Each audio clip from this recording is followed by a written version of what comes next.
দেশের প্রতিটা মানুষকে রাজনীতি করার প্রয়োজন না হলেও দেশের প্রতিটা মানুষকে রাজনৈতিক সচেতন হতে হয়। সে লক্ষ্যেই শরীয়তপুর জেলার সমসাময়িক রাজনীতি নিয়ে শরীয়তপুর টেলিভিশনে নিয়মিত আয়োজন সমসাময়িক আলোচনার প্রথম পর্ব অনুষ্ঠানকে প্রাণবন্ত করতে আমাদের সঙ্গে যুক্ত হয়েছেন শরীয়তপুর জেলা বিএনপির সম্মানিত সভাপতি এবং সাবেক সংসদ সদস্য জনাব শফিকুর রহমান কিরণ। কিরণ ভাই, আপনাকে স্বাগত জানাচ্ছি। আপনি এবং আপনার কলা কৌশল মাধ্যমে সমস্ত সাথে এই গণঅভ্যুত্থানে যেসব পরিবারের সন্তান স্বাধীনতা পেয়েছি অবদান এবং আসসালামু আলাইকুম। জি কিরণ ভাই, আপনাকে অসংখ্য ধন্যবাদ। পুরো অনুষ্ঠান জুড়ে সঞ্চালনায় থাকবো আমি জি কে সানজিদ। কিরণ ভাই, আপনার কাছে প্রথম যে প্রশ্নটি দিয়ে শুরু করতে চাই, দীর্ঘ 16 বছর শরীয়তপুরে জেলা বিএনপি স্বাধীনভাবে রাজনীতি করতে পারে নাই। মাঠে আসলেও তারা নানা বাধা বিঘ্নর সম্মুখীন হয়েছিলেন। সেক্ষেত্রে এখন 16 বছর পর আপনারা স্বাধীনভাবে শরীয়তপুরের মাটিতে রাজনীতি করার সুযোগ পেয়েছেন। আপনারা বর্তমানে জনগণের স্বাধীনতার জন্য আপনাদের পক্ষ থেকে কি কি পদক্ষেপ গ্রহণ করা হবে? ধন্যবাদ সানজিদ আপনাকে। আমরা বাংলাদেশ বিএনপির প্রতি নির্দেশনা দেওয়া আছে। দুই হলো সাধারণ মানুষ সংখ্যালঘুদের পাশে দাঁড়ানো এবং আইন নিজের হাতে যেন কেউ তুলে না নেন, এরকম একটা নির্দেশনা আমাদের প্রতি আছে। সাথে সাথে এই 16 বছর আমাদের বাংলাদেশের যারা দাবি করেন স্বাধীনতার মাধ্যমে এসেছে, সেই দলটি স্বাধীনতা কেড়ে নিয়েছে। অবস্থান থেকে রাজনীতি করাকে মানুষ কেড়ে নিয়ে সারা বাংলাদেশের বৃহত্তর জেলখানা তৈরি, যে স্বাধীনভাবে কথা বলার তাকেই বৃহত্তর কারাগারে তাকে গুম করা হয়েছে। তার কণ্ঠ কেউ কারো বাড়িতে থাকতে পারে। আমাকে যদি জিজ্ঞেস করা হয়, আমি আমার কথা বলবো পারি নাই। শরীয়তপুর জেলায় আমি এক রাতের জন্য ঘুমাতে পারি নাই। এবং আমার বাড়িতে, আমি শরীয়তপুর জেলা বিএনপির প্রেসিডেন্ট, সর্বজন স্বীকৃত যে আমি মানুষের কল্যাণের জন্য রাজনীতি করি, দেশের মানুষের খেদমতের জন্য রাজনীতি করি। এর প্রমাণস্বরূপ আমি করেছি, অনেকগুলি মসজিদ করেছি, কলেজগুলিতে আমি প্রায় 23 বছর বেতন ছাড়া এবং তাদেরকে বই। আমি সেখানে আওয়ামী লীগ জামাত ইসলাম দেখিনি। আমি অনেক নেতা কর্মীদের আমার শরীরে করেছি। বিশেষ করে রক্ত পানি। আওয়ামী লীগ সেদিন আসে। আওয়ামী লীগ ছাত্রলীগের আমি এগিয়ে এসেছিলাম। আমি আমার গায়ে রক্ত দিয়ে তার চিকিৎসা হয়েছে। আমি অনেক আওয়ামী লীগের নেতা কর্মীদের আমি আমার অর্থনৈতিক সহযোগিতা করে তাদের ট্রিটমেন্ট করেছি। যেহেতু আমি মানুষের কল্যাণের জন্য রাজনীতি করি, আমি কে কি দল করে সেটার দিকে তাকাইনি। সবচেয়ে দুঃখজনক, বিশেষ করে 2017 পর থেকে আমরা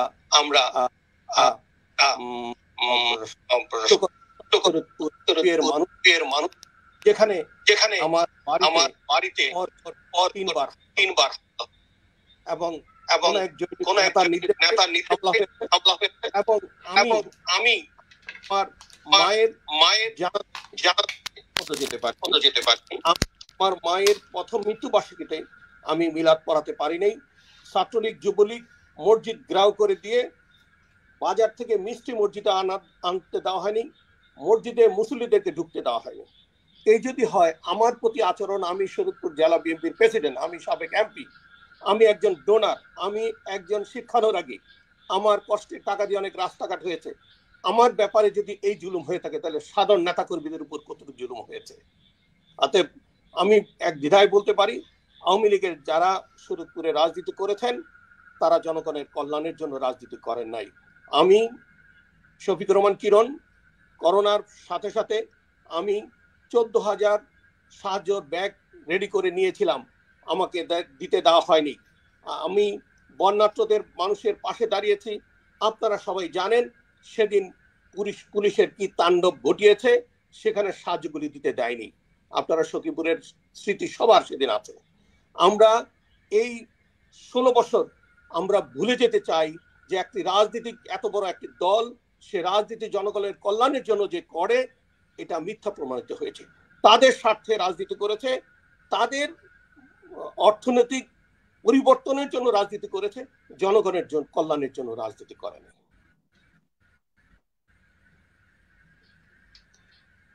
জি কিরণ ভাই, নেটওয়ার্ক কিছুটা দুর্বল থাকার কারণে কথা গুলো আসলে অনেকটা ক্লিয়ার হয়নি, যেহেতু আমাদের একটি প্রথম লাইভ। সেক্ষেত্রে যারা দর্শক রয়েছেন নিশ্চয়ই আমাদের যে যান্ত্রিক ত্রুটিগুলো রয়েছে সেগুলো আপনারা ক্ষমা সুন্দর দৃষ্টিতে দেখবেন।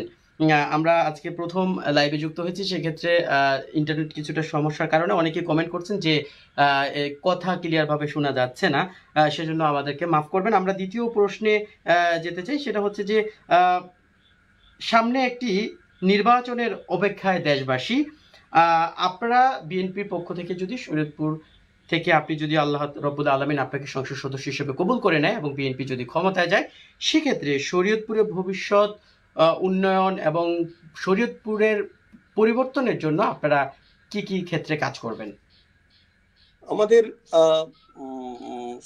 শরীয়তপুরের কোন এক নেতা বলেছিলেন আগামী 100 বছর পর্যন্ত শরীয়তপুরের কাজ করার আর কোনো কাজ নেই। আমি এই দেশ দ্বিতীয়বার গণ অভ্যুত্থানের মাধ্যমে স্বাধীন পাওয়ার পরে আমি যখন নড়িয়া, সখীপুর এবং গোসেরহাট, দামুড্ডা ঘুরে আসলাম ব্যাদেরগঞ্জ, আমি খুব লজ্জিত যে মিথ্যাচারের একটা সীমারেখা আছে। মিথ্যাচারের যদি কোনো ভিনদেশি বা কোনো বাংলাদেশি অন্য ডিস্ট্রিক্টের মানুষ শরীয়তপুরে যায়, তাহলে আমাদের রাজনীতি যারা করি আমাদের তারা সুন্দর ভাষায় কথা বলবে না। এদেশে কোনো রাজনীতিবিদ নাই, এদেশে কোনো সুশিক্ষিত লোক নাই, রাস্তার এই অবস্থা কেন? যেখানে পদ্মা ব্রিজের পর থেকে যেখানে ফেরিঘাট পর্যন্ত, চাঁদপুর ফেরিঘাট পর্যন্ত রাস্তার টাকা বরাদ্দ হয়েছে, আমাদের বক্তব্য খুব পরিষ্কার, আমরা উন্নয়ন করব, সাথে যারা অপকর্ম করে টাকা পয়সা লুটপাট করেছে সেটারও তদন্ত চলবে। যেমন ফেরিঘাট থেকে পদ্মা ব্রিজ পর্যন্ত রাস্তা এবং শরীয়তপুর থেকে ফেরিঘাট পর্যন্ত যে রাস্তার টাকা বরাদ্দ হয়েছিল, সেই টাকা কোথায় গেল? সেই কাজ শেষ হলো না কেন? এরপরে রিপেয়ারিং এর জন্য 90 কোটি টাকা বরাদ্দ হলো। আগে পূর্বের কাজ শেষ হইতে হবে, তারপর তো রিপেয়ারিং। আগের টাকা কোথায় গেল সেটা আমরা তদন্ত করে দেখতে চাই। এই টাকা কোথায় গেল? যারা উন্নয়নের নামে লুটপাট করেছেন তাদের আইনের আওতায় এনে তার ব্যাখ্যা দিতে হবে। এবং এই আমরা পিছিয়ে পড়ার পিছনে রাজনীতিবিদ যারা আছেন, যারা এতদিন দীর্ঘদিন রাজনীতি করেছেন এলাকার জন্য, তারা রাজনীতি না করে, রাজনীতির উন্নয়ন না করে, দেশের উন্নয়ন না করে তারা নিজেদের উন্নয়নে ব্যস্ত ছিল, যার কারণে শরীয়তপুর বাংলাদেশের 64টা ডিস্ট্রিক্টের মধ্যে শরীয়তপুর অনেক পিছিয়ে আছে। আজকে দেখেন, আমি শ্রদ্ধার সাথে বলতে চাই, জনাব আব্দুর রাজ্জাক সাহেব এই এলাকায় অনেকগুলি কাজ করেছেন। উনি মারা গেছেন, ওনার আত্মার কামনা করি। আমাদের এরপরে যারা এখান থেকে এমপি হয়েছেন, আমাদের এলাকার উন্নয়নের জন্য কোনো কাজ করেন নাই। তার কারণ হলো তারা নিজেরা নিজেদের ব্যস্ত হয়ে পড়েছেন, নিজেদের উন্নয়নের জন্য নিজেরা ব্যস্ত হয়ে পড়েছেন। আমাদের একটা কমিটমেন্ট ছিল, আমরা ইনশাল্লাহ 2001 সালে আমি কমিটমেন্ট করেছিলাম, যদি আমি এমপি হতে পারতাম তাহলে আমি সখীপুরকে পূর্ণাঙ্গ উপজেলা হিসাবে রূপ দিব ইনশাআল্লাহ। এবারও আমি কমিটমেন্ট করেছি, আমার প্রথম কাজ যে কাজটা, যেমন দেখেন কত বছর আগে নড়িয়ার ব্রিজটা কাজ শুরু করেছে, কত দুর্ভোগ, মানুষ হেঁটেও যেতে পারে না, মানুষ গাড়ি চালিয়েও যেতে পারে না। নড়িয়ার ব্রিজটা অপরিহার্য, স্বল্প দিনের মধ্যে কাজটা শেষ করতে পারে, কিন্তু কাজটা শেষ হচ্ছে না, বারবার টাকা বরাদ্দ হচ্ছে, এদিক দিয়ে ঘুরে নিচ্ছে, ওদিক দিয়ে ঘুরে নিচ্ছে। এখন সেটা হয়তো বন্ধ হবে এবং কাজটা শেষ হবে ইনশাল্লাহ, আমি আশা রাখি। আমরা সামনে ইলেকশন অপেক্ষমান, সেটা পরে। বাট এখন যারা ইন্টেরিয়র গভর্নমেন্ট আছে তাদের কাছে সুপারিশ করে আমি এই নড়িয়ার ব্রিজটা দ্রুত সময়ের মধ্যে, স্বল্প সময়ের মধ্যে ব্রিজটা শেষ করার ব্যবস্থা নিব। আর পদ্মা সেতু থেকে আরম্ভ করে চাঁদপুরের ফেরিঘাট পর্যন্ত যে রাস্তাটা আনকমপ্লিট আছে সেটা করার আমি উচ্চ মহলে কিছু কথা বলেছি। আমি আশা করি এই মুহূর্তে আমি দেশের বাইরে আছি, আমি সরাসরি দেশে গিয়ে আমি উপদেষ্টা যারা আছেন যোগাযোগ মন্ত্রণালয়ের দায়িত্বে, আমি তাদের সাথে কথা বলে এটা জরুরি ভিত্তিতে এই পদক্ষেপগুলি আমি ইনশাল্লাহ গ্রহণ করব। আমাদের অনেক শিক্ষা প্রতিষ্ঠান জরাজীর্ণ অবস্থায় আছে।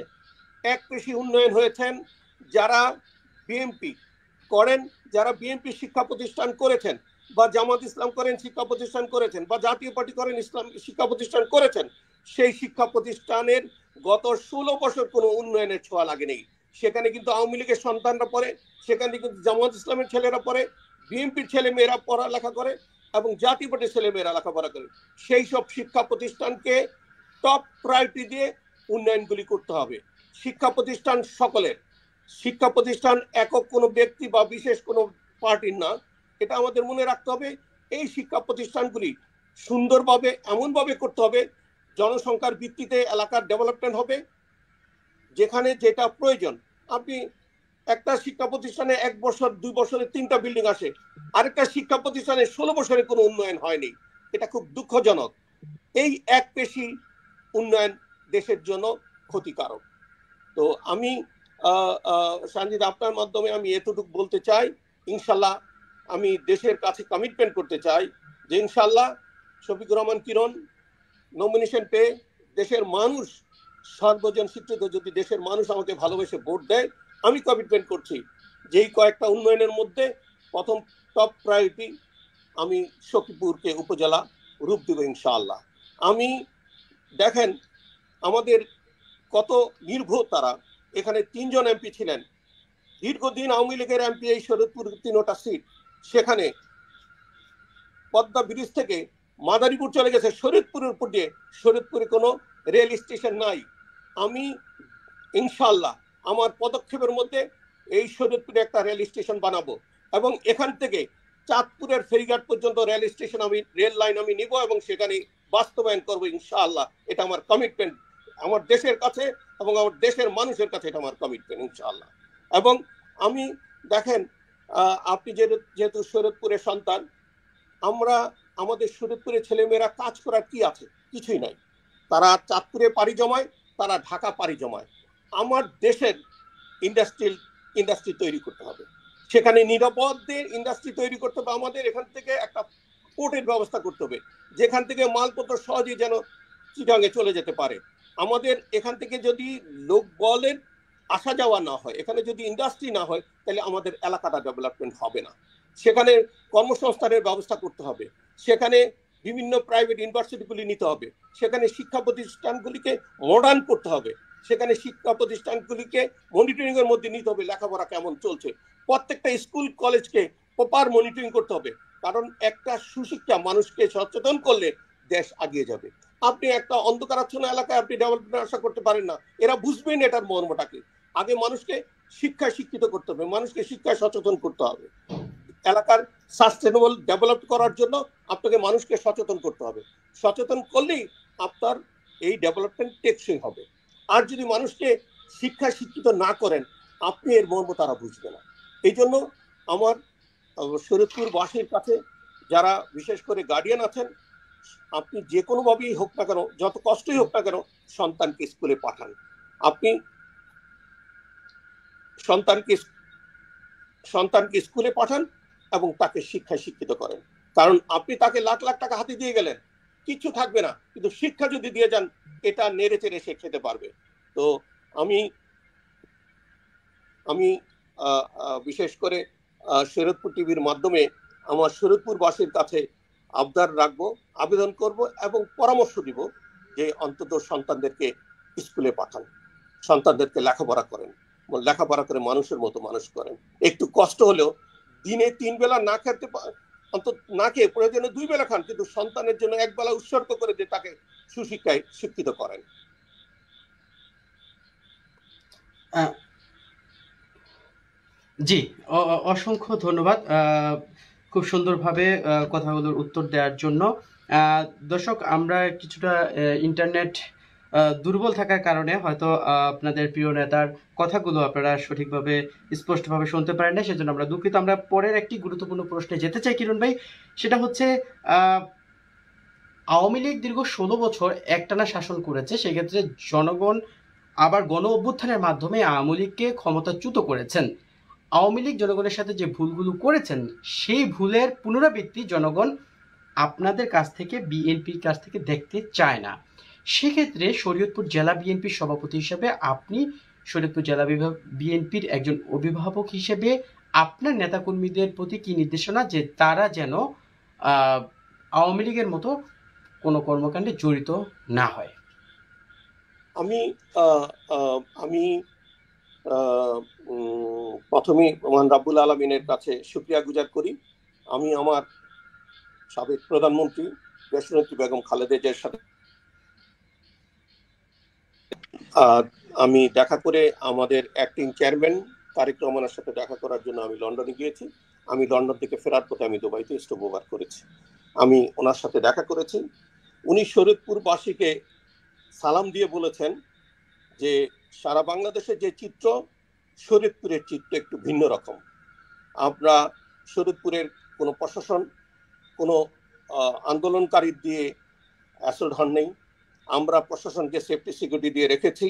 শরীয়তপুরের জুলুম নির্যাতন অন্যান্য ডিস্ট্রিক্টের চেয়ে অনেকটা কম, এবং তার কঠিন নির্দেশনা যদি কেউ বিএনপি করে, যেই 18 বছর তত্ত্বাবধায়ক সরকার এবং 111-এর সরকার এবং আওয়ামী লীগের 16 বছর, 18 বছর আমরা ক্ষমতার বাইরে, এত ত্যাগ, এত রক্ত, এত গড় ছাড়া, কত জনের, কত নেতাকর্মী, হাজার হাজার নেতাকর্মী রক্ত দিয়েছে, হাজার হাজার নেতাকর্মী জীবন দিয়েছে, অনেক মায়ের বুক খালি হয়েছে। সেই ত্যাগ কোনোভাবে তারেক রহমান নষ্ট হতে দেবেন না। স্পষ্ট নির্দেশনা, কোনো তৃণমূল থেকে উপর পর্যন্ত যদি কোনো নেতাকর্মী এই সাফল্যকে প্রশ্নবোধক করে, তাকে বিএনপি করতে দেওয়া হবে না। তার সাথে আমারও নির্দেশনা একটাই, শরীয়তপুর জেলা বিএনপির প্রেসিডেন্ট হিসাবে, সংখ্যালঘু কোনো জুলুম, কোনো দেশীয় ভাষায় বলি, কোনো কারো জমি আতাল ঠেলা, কোনো ড্রাগসের, কোনো নদীতে মাটি উঠানো, কোনো নিজের হাতে আইন তুলে নেওয়া, কোনো অস্ত্রবাজি করা, চাঁদাবাজি করা, আমার কাছে যদি এমন কোন প্রমাণ থাকে, আমি শফিকুর রহমান কিরণ শরীয়তপুর জেলা বিএনপির সভাপতি হিসেবে দায়িত্ব নিয়ে বলছি, আমি তাকে বিএনপি করতে দেব না। যেহেতু তারেক রহমানের নির্দেশনা স্পষ্ট, আমি 2-4 গুটি কয়েকের জন্য বিএনপির মধ্যে কোনো স্পট পড়তে দেব না। সেই সাথে আমারও নির্দেশনা জেলা কমিটির সভাপতি হিসাবে, আমার নেতাকর্মীর উদ্দেশ্য, আমি কোনো বিচার আচার করে ঘুষ খাওয়া, সাধারণ গরিব মানুষের উপর জুলুম করা, সাধারণ ড্রাগসের ব্যবসা ইনভলভ হওয়া, গভর্নমেন্ট অনুমোদিত জায়গাতে বালি উঠানো নদী থেকে, চাঁদাবাজি করা, এগুলি মোটেই বরদাস্ত করা হবে না। যদি কারো হাতে নাতে ধরা পড়ে, যদি প্রমাণ সব পাওয়া যায়, আমি জেলা বিএনপির প্রেসিডেন্ট হিসেবে আমি দল থেকে তাকে অব্যাহতি দিয়ে দেব। এটা হলো পার্টির হাই কমান্ডের নির্দেশনা। অতএব আমরা চাই বিএনপি একটা গণমুখী দল, বিএনপি একটা কল্যাণমুখী দল। বিএনপি সেক্টর কমান্ডার শহীদ রাষ্ট্রপতি জিয়াউর রহমানের ঘোষণায় এই বাংলাদেশ আমরা স্বাধীন পেয়েছি। আজকে তারেক রহমানের সঠিক দিক নির্দেশনায় ছাত্র জনতা আন্দোলনের যে গণ অভ্যুত্থান হয়েছে, সেই আনন্দকে আমরা নষ্ট হতে দেব না। সেই সফলতাকে আমরা গুটি কয়েক দুষ্কৃতিকারীদের কারণে আমরা এইটাকে নষ্ট হতে দিতে পারি না, অবশ্যই না। অতএব আমি এই শরীয়তপুর টিভির মাধ্যমে আমি জাতীয়তাবাদী দল সহ সমস্ত রাজনীতিবিদ আমাদেরকে সহযোগিতা করবেন, সমস্ত দেশের মানুষ আমাকে সহযোগিতা করবেন, এবং আমি শফিকুর রহমান কিরণ, আমি 18 ঘন্টা আমি আপনাদের ফোন ধরবো। আমি আপনার মাধ্যমে আমার ফোন নাম্বারটা দিয়ে দিতে চাই। যদি যদি কেউ কার উপর জুলুম করা হয়, যদি কেউ চাঁদাবাজি করা হয়, আমি শফিকুর রহমান কিরণ, আমাকে ফোনে মেসেজ দিয়ে দিবেন যে আমরা নির্যাতিত হচ্ছে। আমার ফোন নাম্বার 0171189 1957। আমি ইনশাআল্লাহ শফিকুর রহমান কিরণ যদি বেঁচে থাকি আমি কোনো কারো উপর জুলুম হতে দেব না। আমি জনগণের কল্যাণের জন্য রাজনীতি করি, সাধারণ মানুষের জন্য রাজনীতি করি। যদি আমি তাদের রক্ষা করতে না পারি আমি রাজনীতি থেকে অব্যাহতি নেব, রাজনীতি করব না। আমার নিজের কাছে নিজের কমিটমেন্ট, আমি মানুষের কল্যাণের জন্য রাজনীতি করি। যদি মানুষকে টিকে রাখতে না পারি আমি এমপি হওয়ার জন্য রাজনীতি করি না, আমি অর্থবিত্ত বানানোর জন্য রাজনীতি করি না, আমি সাধারণ গরিব মানুষের পাশে থেকে হাস্যজ্জ্বলভাবে রাজনীতি করতে চাই। এটা আমার কমিটমেন্ট। আমি জানি আমার মৃত্যুর পরে আমার জবাব দিতে হবে। অতএব যদি আমার জবাব স্পষ্টতা না থাকে, যদি আমি জবাব নিয়ে যেতে না পারি আমি রাজনীতি করব না। আমি রাজনীতি করব স্পষ্ট, আমার সাধারণ মানুষকে খেদমত করব, আমার সাধারণ মানুষকে নিরাপত্তা দিব, আমার সাধারণ মানুষকে হয়রানি জুলুম নির্যাতন থেকে আমি রেহাই দেব ইনশাআল্লাহ। এটা আমার কমিটমেন্ট আমার দেশের মানুষের কাছে। আমি সাথে সাথে আমাদের নেতাকর্মী যারা আছে তাদের এই আমার বক্তব্য যদি তাদের কানে যায় আমি বলবো, আমি দীর্ঘদিন 18টি বছর আমার নেতাকর্মীরা অনেক কষ্ট করেছে। আমার অনেক যুব দলের নেতা জেল খেটেছে, ছাত্র দলের নেতা জেল খেটেছে, আমার মূল দলের নেতারা নির্যাতিত হয়েছে, তাদেরকে মেরেছে, নির্যাতন করেছে, জুলুম করেছে। সমস্ত কিছু নষ্ট হয়ে যাবে যদি আমাদের ওই নেতারা এক টুকরো জমি দখল করার চেষ্টা করে, এক টুকরো ঘুষ খাওয়ার চেষ্টা করে। 18 বছর কষ্টে ছিলাম, আরো 2 বছর কষ্ট থাকবো, তবুও তারেক রহমানকে দেখিয়ে দিব যে আমরা একটা সভ্য জায়গাতে রাজনীতি করি এবং সভ্য নেতার নেতৃত্বে রাজনীতি করি, যে চাঁদাবাজি পছন্দ করে না, যে ড্রাগসকে পছন্দ করে না, যে শান্তিপূর্ণ গরিব মানুষকে শান্তি দেওয়ার জন্য রাজনীতি করে। অতএব আমাদের নেতাকর্মীরা আমাকে সহযোগিতা করবে তথা তারেক রহমানকে সহযোগিতা করবে এবং বেগম জিয়া বেঁচে আছে দেখে যাবে যে শফিকুর রহমান কিরণের নেতৃত্বে শরীয়তপুরের মানুষ শান্তিপূর্ণ সহাবস্থান থেকে রাজনীতি করছে। এটা আমার অনেক স্বপ্ন, এটা আমার আশা। এই আশা যেন আমার নেতাকর্মীরা নষ্ট না করে। মানুষ বেগম খালেদা জিয়া 95-এ ঘোষণা দিয়েছিলেন সোনার কিরণ, আমি শফিকুর রহমান কিরণ শরীয়তপুরের মানুষের কাছে সোনার কিরণ হিসেবে থাকতে চাই। যেদিন আমি ব্যর্থ হব, যেদিন আমি পারবো না, আমি আপনাদের কাছে শরীয়তপুর টেলিভিশনের মাধ্যমে প্রমাণ করতে চাই, বুঝাতে চাই আমি কল্যাণের জন্য রাজনীতি করি। যদি কল্যাণের জন্য রাজনীতি করতে না পারি আমি রাজনীতি থেকে অব্যাহতি নেব। অতএব আমাকে যদি রাজনীতি মাঠে টিকিয়ে রাখতে চায় আমার নেতাকর্মীরা, তাহলে সমস্ত অপকর্ম থেকে সরে দাঁড়াতে হবে। স্পষ্ট, আমি কোনো অন্যায়কারীকে প্রশ্রয় দিব না, আমি অন্যায় করি না। অন্যায় আমার নেতাকর্মীদের সাথে এবং অন্য নেতাকর্মীদের সাথে, অন্য দলের নেতাকর্মীদের সাথে পার্থক্য থাকবে। আমার নেতাকর্মীদের মধ্যে সাবমিসিভ থাকবে, রেসপেক্ট থাকবে, শ্রদ্ধা থাকবে, ভদ্রতা থাকবে, উচ্ছৃঙ্খলতা থাকবে না। যার মধ্যে উচ্ছৃঙ্খলতা আছে সে আমার কর্মী না, সে আমার দল করতে পারে না। অতএব আমি একজনকে উচ্ছৃঙ্খলতা শিখাবো তার মানে আমি খারাপ। যদি আমার নেতাকর্মীরা জুলুম নির্যাতন সাধারণ মানুষকে করে তাহলে ধরে নিতে পারবো আমার শিখানো ওই নেতাকর্মীরা আমি শিখিয়েছি।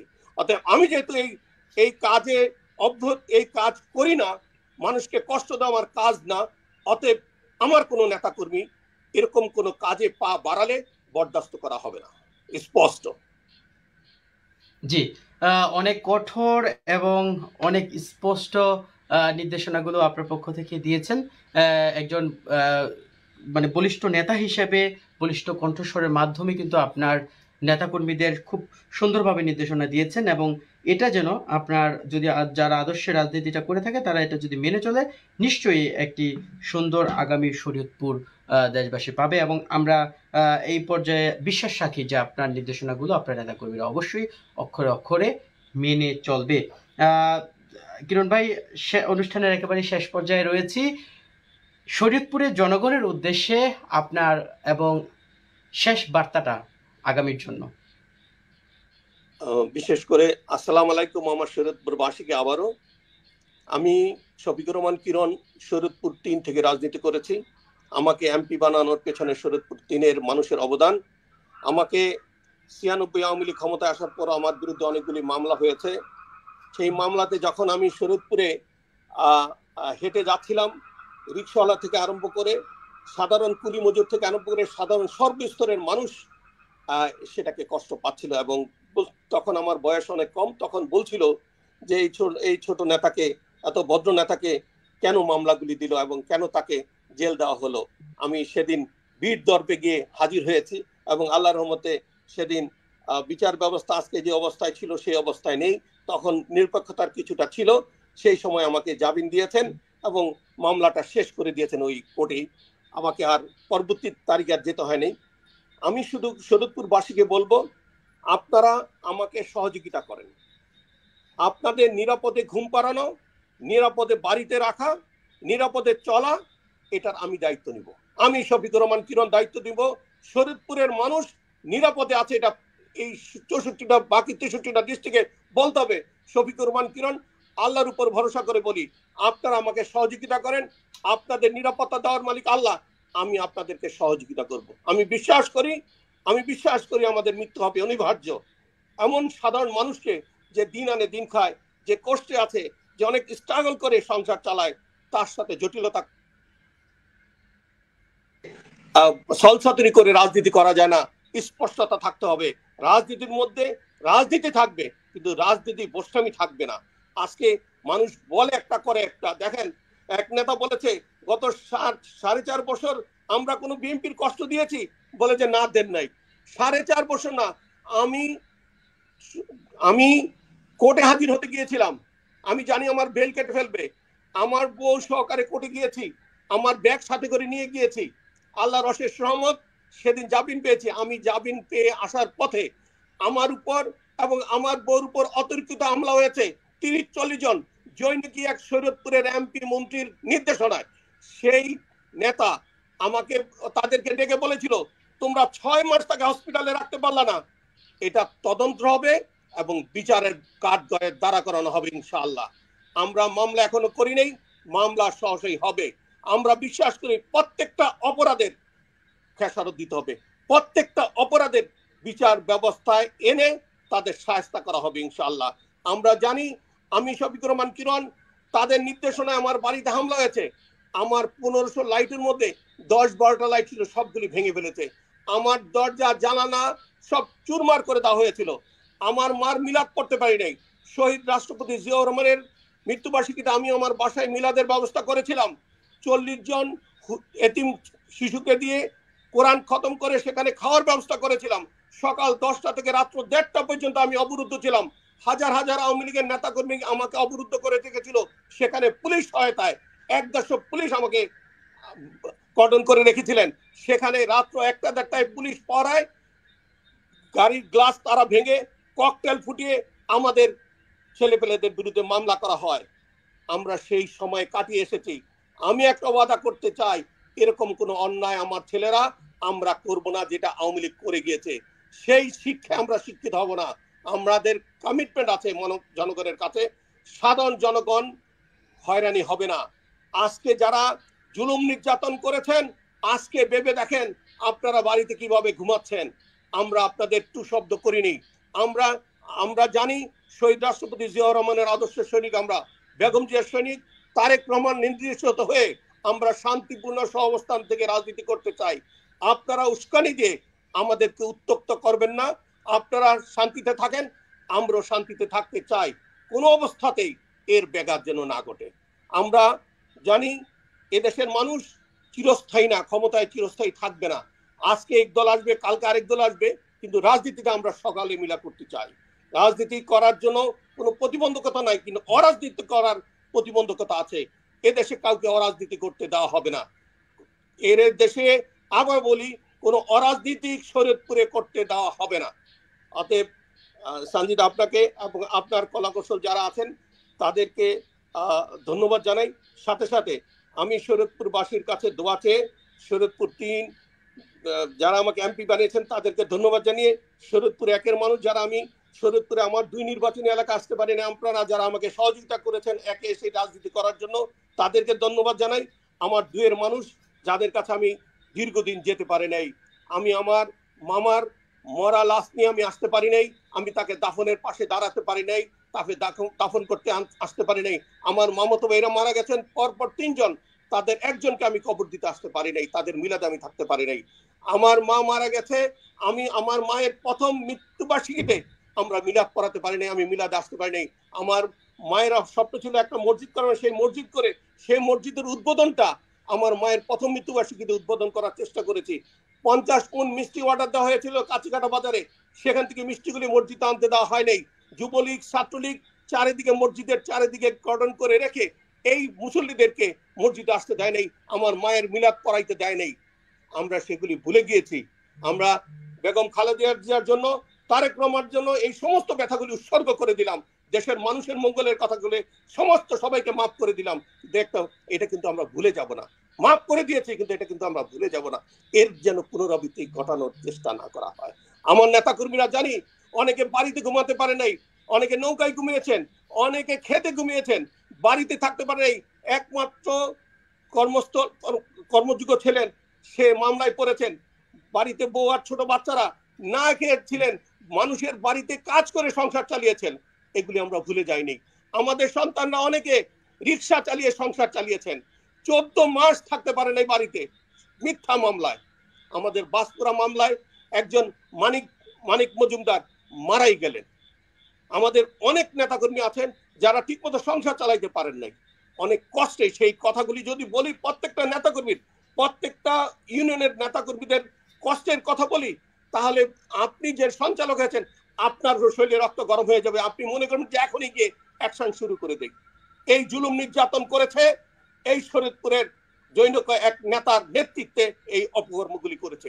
সাধারণ মানুষকে বিয়ে দেওয়া হয়েছে, বিয়ে দিতে গিয়ে তাকে 50,000 1 লাখ টাকা চাঁদা দিয়ে তারপর মেয়েকে বিয়ে দেওয়া হয়েছে। আপনি ঘর বিক্রি করবে, 20,000 টাকা চাঁদা দিয়ে তার ঘর বিক্রি করতে হয়েছে। এটা আপনি শরীয়তপুরের ছেলে হিসাবে আপনি সাক্ষী অনেক কিছু। আমরা এটার আর যেন পুনরাবৃত্তি না হয়। আমাদের বাড়িতে আমাদের আসতে দেওয়া হয়নি। আমরা ট্যাক্স দেই, খাজনা দেই। যারা আমাদের 1982 সন থেকে আমাদের লাইসেন্স, গভর্নমেন্টকে ট্যাক্স ফাইল আছে, ট্যাক্স দেই, তাদের এই পয়সা কোথা থেকে আসলো এটা তদন্ত করা হবে। তাদের লাইসেন্স কতদিনের, হাজার হাজার কোটি কোটি টাকা দিয়ে নির্বাচন করার টাকার উৎস কোথায়, কোন জায়গা কিভাবে নিয়েছেন সেটার উৎস বের করা হবে ইনশাআল্লাহ। এদেশের মানুষ জানতে চায় টাকার উৎস কোথায়, আপনার ট্যাক্স ফাইল কোথায়, আপনাদের লাইসেন্স কতদিনের, এই টাকা কয়দিনে পেলেন, কোথা থেকে পেলেন, ব্যাংকের ডাইরেক্টর হলেন কোথা থেকে, 2টা ইউনিভার্সিটির ডাইরেক্টর হলেন কোথা থেকে, ব্যবসা কোথা থেকে করে। আমার দাদা ব্যবসা করতো, আমার বাবা ব্যবসা করতো, আমি ব্যবসা করি 82 সন থেকে। অতএব ট্যাক্স ফাইল আমাদের আছে, আমরা মানুষকে দিতে পারি, কিন্তু আপনারা পাইলেন কোথায় টাকা, এটার জবাব দিতে হবে। অতএব আপনার মাধ্যমে বুঝাতে চাই, দেখেন আমি আমার কষ্টার্জিত পয়সা দিয়ে 1997 সনের মার্চের 26 তারিখে আমি স্কুল উদ্বোধন করেছি। 31শে মার্চ 1997 সনে স্কুলটা উড়ে নিয়ে যায়। সেই স্কুল অনেক কষ্ট করে, তখন আমি 15টা মামলার আসামি, সেই স্কুলটা কষ্ট করে আবার উঠিয়েছি। সেই স্কুল কিরণনগর স্কুলকে রাতারাতি 2018-তে এক এমপি মন্ত্রীর নির্দেশে আমার স্কুলের সাইনবোর্ড খুলে ফেলে দেয়। এটা কোনো আমার নামে শিক্ষা প্রতিষ্ঠান থাকতে পারবে না, সেখানে আরেকটা শিক্ষা প্রতিষ্ঠানের নাম লাগিয়ে দেয়। আমার টাকায় স্কুল, আমি জমি দিয়েছি, আমি স্কুল করিয়েছি সেখানে। তারপরে আমি জাজ কোর্ট করি, হাইকোর্ট করি, অ্যাপিলেট ডিভিশনে যাই, তারপর চিফ জাস্টিসের কাছে গিয়ে তারা হেরে যায়। আল্লাহর রহমতে আমার স্কুল টিকে আছে। আমাকে প্রতিটা স্টেপে আমাকে প্রতিবন্ধকতা করা হয়েছে, ডিস্টার্ব করা হয়েছে। আমি 6 নম্বর সিগনালে দেশে আমি গিয়েছি আমার খালাতো ভাইয়ের মেয়ের বিয়েতে, বাসপুরা মামলায় আমাকে আসামি করা হয়েছে। আমি হাজিরা দিয়ে 27শে ফেব্রুয়ারি, 28শে মার্চ, 28শে ফেব্রুয়ারি গায়ে হলুদ, 1 মার্চ বিয়ে। আমি সেই বিয়েতে অ্যাটেন্ড করার জন্য গিয়েছি। 27 তারিখে সখীপুর থানার ওসি আসাদুজ্জামান বলেছে, আমাদের যুব দলের সভাপতি মাসুম বালাকে বলেছে তাকে চলে যেতে বলেন। এখন রাত্রে 12:30টার সময় আমাকে নির্দেশ দেয় আমার বাড়ি থেকে আমাকে চলে যেতে। সেই সময় 6 নম্বর সিগন্যাল, নদীতে সমস্ত নৌকা চলাচল সমস্ত কিছু বন্ধ, যে যদি এখন না যায় সকালবেলা সে ভূমিকম্প দেখবে। মন্ত্রীর নির্দেশ, কোনো পুলিশ যেন দক্ষিণ দিকে না যায়, কোনো পুলিশ যেন শফিকুর রহমান কিরণকে উদ্ধার করতে না যায়। এসপি সাহেবের সাথে কথা বলেছি, এসপি মুনায়েম সাহেব পরে শরীয়তপুর থেকে মুন্সিগঞ্জে এসেছেন, তিনি বলেছিলেন একজন ভালো মানুষের সাথে আপনার রাজনীতি হচ্ছে না, সে ভালো মানুষ না। আপনাকে রাত্রে 12:30টার সময় কিভাবে বলেন আপনি দেশের একজন ট্যাক্স পেড লোক, আপনি একজন রাজনীতিবিদ, আপনাকে তা আপনার বাড়ি থেকে রাত্রে 12:30টার সময় চলে বলতে পারে না। বৃষ্টি পড়ছে, ভোরে 5:30টার সময় আমি প্লাস্টিক মুরুখ দিয়ে, আমি টায়ার টিউব পাম্প দিয়ে 3-4টা টিউব বাচ্চাদেরকে দিয়ে আমাকে এই চাঁদপুরের নদী পার হয়ে আমাকে জীবন বাজি রেখে আমাকে পার হইতে হয়েছে। সেই কথাগুলি কিন্তু বলে যায় নাই। এটা রাজনৈতিক ব্যাখ্যা না, এর প্রত্যেকটা হিসাব দিতে হবে এই শরীয়তপুরের মাটিতে। আমি বিশ্বাস রাখি আমাদের নেতা কর্মীরা এই কষ্টের কথাগুলি মনে করে সমস্ত অপকর্ম থেকে সাবধান থাকবে। কোনো কষ্ট এই তোমাদের এই কষ্টগুলিকে নষ্ট করবা না, অপেক্ষা করো এর রেজাল্ট দেওয়ার জন্য। কারণ তোমরা যদি আওয়ামী লীগের মতো কাজ করো, আপনারা যদি কাজ করেন, তাহলে আওয়ামী লীগ আর বিএনপির মধ্যে তফাৎটা মানুষ বুঝতে পারবে না। অতএব আমাদের এই সাফল্যকে কোনো গোষ্ঠী দ্বারা, কোনো নেতা কর্মীর মাধ্যমে আমরা নষ্ট হতে দেব না। মাথায় রাখতে হবে, সর্বোচ্চ শাস্তিমূলক ব্যবস্থা করা হবে যদি কেউ কারো ব্যক্তি স্বার্থে যদি অন্যায়ভাবে সাধারণ মানুষের উপর জুলুম করা হয়।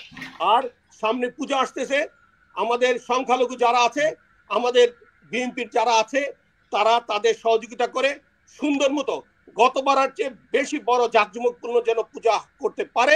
আমি দেশে আসতে আমি তাদের সাথে সহযোগিতা করব। তোমরা তাদেরকে সহযোগিতা করে ডে নাইট পাহারা দিয়ে তাদের পূজাগুলি সাকসেসফুল করে দিবা। এটা আমার নির্দেশ, আমার অনুরোধ। আমি সঞ্জিত আপনাকে অনেক কথা বলে ফেলেছি, কথার বাইরে অনেক কথা বলে ফেলেছি। আমার দুঃখের কিছু কথা হালকা হয়েছে যে আমি কি কষ্ট করেছি, আমার উপর কি জুলুমটা হয়েছে। জি, আমি বিশ্বাস করি দেশের মানুষ জানেন, আমি জানি দেশের মানুষ আমাকে ভালোবাসে। আমি এই দেশের মানুষের জন্য রাজনীতি করি, আমি এই মানুষের মঙ্গলের জন্য রাজনীতি করি, আমি মানুষকে ভালোবাসি। আমার এমপি মন্ত্রী হতেই হবে তা না। মানুষ দূর থেকে আমাকে যখন কিরণ বলে ডাক দেয়, এটা আমার সবচেয়ে বড় পাওয়া। মানুষ জানে কিরণ কোনো অন্যায়ের মধ্যে নাই, কিরণ সাদাসিধা মানুষ, কিরণ পরিচ্ছন্ন মানুষ, পরিচ্ছন্ন রাজনীতি করতে পছন্দ করে। আমি বিশ্বাস করি মানুষের শেষ মুহূর্ত পর্যন্ত এই ভালোবাসাটা আমি ধরে রাখবো যে কোনো মূল্যে। আমার যেখানেই ত্যাগ করতে আমি সেখানেই ত্যাগ করব, কিন্তু মানুষের ভালোবাসা চাই। মানুষের কল্যাণের জন্য নিজেকে রাজনীতিবিদ হিসেবে পরিচয় দিতে স্বাচ্ছন্দ্য বোধ করবো। আপনাকে এবং আপনার কলা কৌশলকে সবাইকে ধন্যবাদ, এবং আমার দেশবাসীর কাছে পূর্ণ আহ্বান, সবাই আমরা সংযতভাবে দেশটাকে ভালোবাসি, দেশের মানুষকে ভালোবাসি, দেশের মঙ্গলের জন্য রাজনীতি করি। এই মঙ্গলের জন্য রাজনীতিতে তারেক রহমানের মুখ উজ্জ্বল হবে, বেগম খালেদা জিয়ার মুখ উজ্জ্বল হবে। জাতির কাছে, রাষ্ট্রের কাছে, সারা বিশ্বের কাছে প্রমাণ করবে বেগম খালেদা জিয়ার সৈন্যরা কখনো অন্যায় করতে পারে না, কোন অন্যায়ের সাথে আপোষ করতে পারে না। তার আবার পুনরায় প্রমাণিত হবে বেগম খালেদা জিয়া আপোষী নেত্রী, এবং তার নেতাকর্মীরা কোনো অন্যায়ের সাথে আপোষ করে না। আমি এই আহ্বান রেখে সবাইকে ধন্যবাদ জানিয়ে আল্লাহ হাফেজ, আসসালামু আলাইকুম। জি, অসংখ্য ধন্যবাদ, কৃতজ্ঞতা। আমাদেরকে আপনি সময় দিয়েছেন, ব্যস্ততার মাঝেও দুবাই থেকে আপনি যুক্ত হয়েছেন। কিন্তু দর্শক, আপনারা সবাই বর্তমান এই পরিস্থিতিতে শরীয়তপুর জেলা বিএনপির যিনি কর্ণধার সভাপতি, তার কথা, তার নির্দেশনা, তার যে চাওয়াগুলো এবং তার যে পরিকল্পনাগুলো, সেগুলো আপনারা শোনার আগ্রহ ছিল। সেজন্য আমরা আজকে আমাদের সমসাময়িক আলোচনার প্রথম পর্বের অতিথি হিসেবে আমরা আজকে জনাব শফিকুর রহমান কিরণ ভাইকে পেয়ে আমাদের অনুষ্ঠান অনেকটাই প্রাণবন্ত হয়েছে। কিন্তু ইন্টারনেট দুর্বলতার কারণে অনেক কথা শোনা যায়নি, বা অনেক কথা অপূর্ণতা রয়ে গিয়েছে লাইভে। আশা করছি পরবর্তীতে আমরা আরেকবার কোনো এক সময় যুক্ত হয়ে আপনাদেরকে সেই যে কথাগুলো আপনাদের কাছে নেটওয়ার্ক বিভ্রাটের কারণে পৌঁছায়নি, ইনশাল্লাহ সে কথাগুলো শোনা হবে। আজকে আপনি আমাদের সঙ্গে যুক্ত হয়ে আপনাদের নেতাকর্মীদের প্রতি কঠোর স্পষ্ট নির্দেশনা সহ ভবিষ্যৎ শরীয়তপুর নিয়ে যে পরিকল্পনাগুলো রয়েছে সেগুলো আমাদের সঙ্গে আপনি বিনিময় করেছেন, সেজন্য এবং আপনার মূল্যবান সময় দেওয়ার জন্য অসংখ্য ধন্যবাদ। সুপ্রিয় দর্শক, আপনারা দেখছেন শরীয়তপুর টেলিভিশনের প্রথম আমাদের যে আয়োজন সমসাময়িক আলোচনা, সেই সমসাময়িক আলোচনায় আজকে প্রথম পর্বে আমরা পেয়েছিলাম শরীয়তপুর জেলা বিএনপি সভাপতি জনাব শফিকুর রহমান কিরণ ভাইকে, এবং পরবর্তী পর্বে আপনারা অতিথি হিসেবে কাকে দেখতে চান নিশ্চয়ই আপনারা জানাবেন। পরবর্তীতে আমরা নতুন কোনো অতিথিকে নিয়ে পরবর্তী পর্বে আমরা আবারও যুক্ত হব। সে পর্যন্ত সবাই ভালো থাকবেন, সুস্থ থাকবেন, শরীয়তপুর টেলিভিশনের সঙ্গেই থাকবেন। দেখা হবে পরবর্তী আপডেটে। আল্লাহ হাফেজ, আসসালামু আলাইকুম।